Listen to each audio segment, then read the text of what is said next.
얼마 전까지만 해도 AI 코딩하면 답은 거의 정해져 있었습니다. 클로드 코드 쓰세요. 저도 그렇게 말했거든요. 코드베이스 읽고 파일 수정하고 테스트 돌리고 커밋까지 해주니까요. 이건 챗봇이 아니라 거의 주니어 개발자 한 명 붙여놓은 느낌이었거든요. 근데 요즘 분위기가 좀 이상합니다. 개발자들이 클로드 코드를 쓰다가 이런 말을 하기 시작했어요. 좋긴 좋은데 너무 말이 많다. 토큰을 너무 많이 먹는다. 가끔 똑똑한 척하다가 산으로 간다. 이럴 바엔 코덱스가 더 낫지 않느냐. 네, 한때 클로드한테 밀렸던 오픈 AI 코덱스가 지금 다시 올라오고 있습니다. 오늘 영상은 단순히 클로드가 좋냐, 코덱스가 좋냐 이게 아닙니다. 2026년에 AI 코딩을 제대로 하려면 이제 툴을 하나만 고르는 시대가 끝났다는 얘기입니다. 먼저 클로드 코드가 왜 이렇게 떴는지부터 알아봐야겠죠. 클로드 코드는 그냥 채팅창이 아니에요. 터미널에서 실행이 됩니다. 내 프로젝트 폴더를 읽고요. 파일을 직접 수정하기도 하고요. 명령어를 실행하고요. 테스트도 돌리고 git 작업까지 합니다.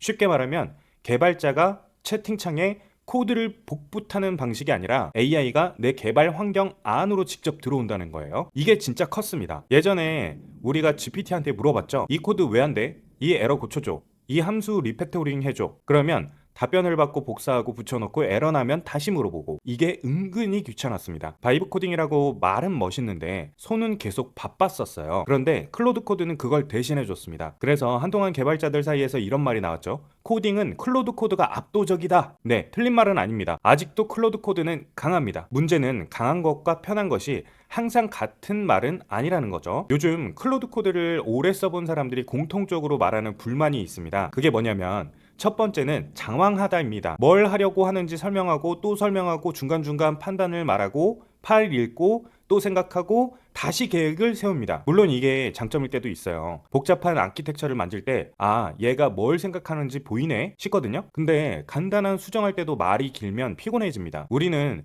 철학 수업을 듣고 싶은 게 아니라 내가 원하는 버튼 색깔 하나 바꾸고 싶은 게 다잖아요. 두 번째, 토큰을 많이 씁니다. 클로드 코드는 코드 베이스를 깊게 읽고 오래 생각하고 중간 출력도 많다 보니까 사용량이 빨리 닳습니다. 실제로 2026년 들어서 안트로픽 쪽에서도 클로드 코드의 사용량과 비용 추정치가 커졌다는 얘기가 나왔고요. 오퍼스 4.7에서는 더 높은 에퍼트와 토크나이저 변화로 같은 작업에서도 토큰 사용량이 늘 수 있다고 안내를 했습니다. 즉, 클로드 코드는 여전히 똑똑한데 하루 종일 막 굴리기에는 부담스러운 순간이 생긴다는 거죠. 마치 일 잘하는 직원인데 회의가 너무 긴 타입, 성과는 좋은데 회의록이 논문이라는 거죠. 자, 그리고 2026년 4월에 아주 중요한 일이 터졌습니다. 클로드 코드 사용자들이 말했어요. 얘 좀 이상한데? 전보다 멍청해진 것 같은데? 왜 자꾸 반복하지? 왜 예전만큼 깊게 안 보지? 여러분들 이런 경험 있으시죠? 자, 이게 그냥 유저들 착각이 아니었습니다. 안트로픽이 공식 포스트를 냈습니다. 내용을 쉽게 말하면 이렇습니다. 첫째, 리서닝, 기본값 변경이 있었습니다. 둘째, 오래된 싱킹을 정리하는 캐시 최적화 버그가 있었습니다. 셋째, 장황함을 줄이려는 시스템 프롬프트가 코딩 품질에 악영향을 줬다는 겁니다. 특히 세 번째가 중요한데요. 말을 줄이려고 했더니 코딩 품질까지 같이 흔들어 놨다. 이게 되게 상징적인 건데, 클로드 코드의 강점은 깊게 생각하고 맥락을 많이 보고 적극적으로 개입하는 거였는데 그걸 줄이는 과정에서 오히려 품질 논란이 터진 겁니다. 물론 안트로픽은 이 문제를 수정을 했고요. 구독자 사용 한도도 리셋했다고 밝혔는데요. 근데 개발자들은 한번 이런 경험을 생각하면 완전히 생각이 바뀌거든요. 하나만 믿으면 위험하겠네. 여기서 코덱스가 다시 돌아옵니다. 저 또한 그랬고요. 코덱스가 다시 무서워진 이유는 예전 코덱스를 기억하는 분들은 이렇게 생각할 수 있어요. 코덱스 그거 예전에 코파일럿 느낌 아니야? 아닙니다. 지금 코덱스는 완전히 다릅니다. 코덱스 CLI는 터미널에서 돌아가는 오픈 AI 코딩 에이전트인데요. 파일을 읽고 수정하고 명령어를 실행할 수 있고 로컬 프로젝트에서 바로 작업 가능합니다. 게다가 오픈소스이고 러스트 기반으로 만들어졌다고 공식 문서에도 나와 있어요. 그리고 코덱스 앱은 멀티 에이전트 워크플로우를 강조합니다. 여러 작업을 병렬로 돌리고 워크트리와 클라우드 환경에서 각 에이전트가 따로 움직이는 구조예요. 오픈AI는 코덱스를 실제 엔지니어링 작업을 끝까지 처리하는 에이전트로 포지셔닝을 하고 있다는 얘기입니다. 특히 이번에 출시된 GPT 5.5 코덱스는 긴 작업, 대규모 리팩토링, 마이그레이션, 장시간 에이전트 작업에 최적화가 됐다고 발표가 됐죠. 즉 코덱스는 채팅 잘하는 GPT가 아니라 이제 일 맡겨놓고 결과 받는 개발 에이전트 쪽으로 진화하고 있다는 얘기예요. 클로드 코드가 옆자리 시니어 개발자라면 코덱스는 아주 조용히 티켓 받아서 PR 올리는 개발자 느낌입니다. 말은 적은데 끝나고 보면 PR이 나와 있어요. 이거 실무자 입장에서는 꽤 섹시한 거거든요. 자, 그럼 둘 중 뭐가 더 좋느냐, 이게 핵심인데요. 이 질문이 제일 위험합니다. 왜냐하면 이제 답은 상황마다 다르거든요. 클로드 코드는 여전히 강합니다. 코드베이스를 이해하고 구조를 잡고 복잡한 요구사항을 해석하고 아키텍처 레벨에서 판단하는 능력이 굉장히 좋습니다. 특히 처음부터 기능을 설계하거나 복잡한 프론트엔드 구조를 만들거나 기존 코드 흐름을 이해해야 할 때는 클로드 코드가 굉장히 좋습니다. 반면에 코덱스는 다른 매력이 있습니다. 상대적으로 조용합니다. 토큰 효율이 좋다는 평가가 많고요. 작업을 맡기고 결과를 리뷰하는 흐름에 잘 맞습니다. 테스트 리뷰, 리팩토링, PR 단위 작업에 특히 잘 맞죠. 국내 개발자 후기에도 개발은 클로드 코드, 테스트와 리뷰는 코덱스처럼 역할을 나누는 흐름이 언급되고 있고요. 그러니까 2026년식 정답은 이겁니다. 클로드 코드 하나만 쓰는 것도 아니고 코덱스 하나만 쓰는 것도 아니라는 거죠. 클로드 코드로 만들고 코덱스로 검증을 하세요. 이게 훨씬 안전합니다. 제가 추천하는 워크플로우는 이건데요. 첫 번째, 기획과 구조 설계는 GPT나 클로드 코드에게 동시에 시킵니다. PRD를 만들고 기능 정의하고 DB 구조 잡고 사용자 플로우 정리하는 단계죠. 두 번째, 본격 구현은 클로드 코드를 씁니다. 특히 처음 뼈대를 만들거나 여러 파일을 동시에 수정을 하거나 복잡한 맥락을 이해할 때 좋습니다. 특히 요즘에 나온 하네스나 또는 아토믹 헤르메스 정도를 쓰면 되겠죠. 세 번째, 테스트 리뷰와 코덱스를 씁니다. EPR에서 위험한 부분 찾아줘, 테스트 깨질 가능성 봐줘, 중복 코드 정리해줘, 보안상 이상한 부분 있어? 이렇게 맡기는 겁니다. 네 번째, 배포 전에는 반드시 둘 다에게 물어봅니다.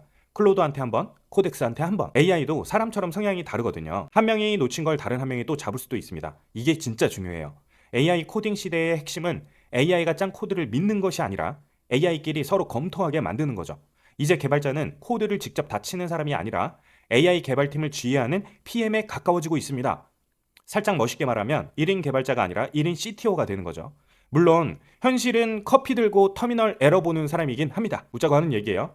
자, 가격도 봐야 되겠죠. 코덱스는 현재 GPT 프리, 플러스, 프로, 비즈니스, 에듀, 엔터프라이즈 플랜에 포함된다고 공식 가격 페이지에 안내가 돼 있죠.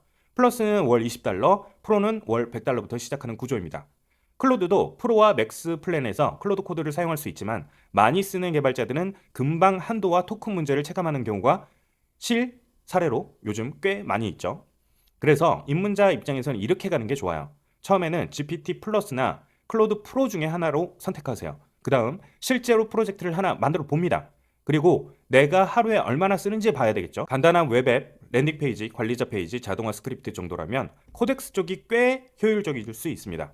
반대로 복잡한 사스나 레거시 코드 분석, 큰 구조의 변경은 클로드 코드가 여전히 강합니다. 가격만 보고 고르면 안 됩니다. 내 작업 스타일을 봐야 되겠죠. 나는 AI랑 계속 대화하면서 같이 짜는 타입인가? 아니면 작업 던져놓고 결과만 리뷰하는 타입인가? 전자는 클로드 코드, 후자는 코덱스로 가시면 됩니다. 둘 다 하면 베스트죠. 정리하겠습니다. 첫째, 클로드 코드는 아직 강합니다. 코드베이스 이해, 구조 설계, 복잡한 구현에서는 여전히 최상급입니다. 둘째, 그런데 피로감이 생겼습니다. 장황함, 토큰 사용량, 품질 흔들림, 이슈 때문에 개발자들이 대안을 찾기 시작했어요. 셋째, 그 대안으로 코덱스가 다시 올라오고 있습니다. 이제 코덱스는 예전의 코드 자동 완성이 아니라 터미널과 클라우드에서 돌아가는 실전형 코딩 에이전트입니다. 넷째, 2026년에 정답은 하나만 쓰는 게 아니라는 거죠. 자, 클로드로 만들고 코덱스로 검증하세요. AI 코딩은 이제 모델 싸움이 아니라 워크플로우 싸움입니다. 누가 더 똑똑하냐 보다는 중요한 건 내가 이 도구들을 어떻게 팀처럼 굴리느냐예요. 여러분이 아직 클로드 코드만 쓰고 있다면 코덱스도 한번 켜보세요. 반대로 코덱스만 쓰고 있다면 클로드 코드로 구조 설계 한번 맡겨보세요. 둘을 같이 쓰는 순간 이게 진짜 AI 개발 팀이구나 느낌이 옵니다. 다음 영상에서는 클로드 코드와 코덱스 CLI를 같이 쓰는 실전 워크플로우, 그러니까 클로드로 구현하고 코덱스로 리뷰하는 5단계 루틴을 보여드리겠습니다. 구독해 두시면 놓치지 않으실 거예요. 오늘은 여기까지입니다. 감사합니다. 구독, 좋아요, 알림, 댓글은 영상 제작에 큰 도움이 됩니다.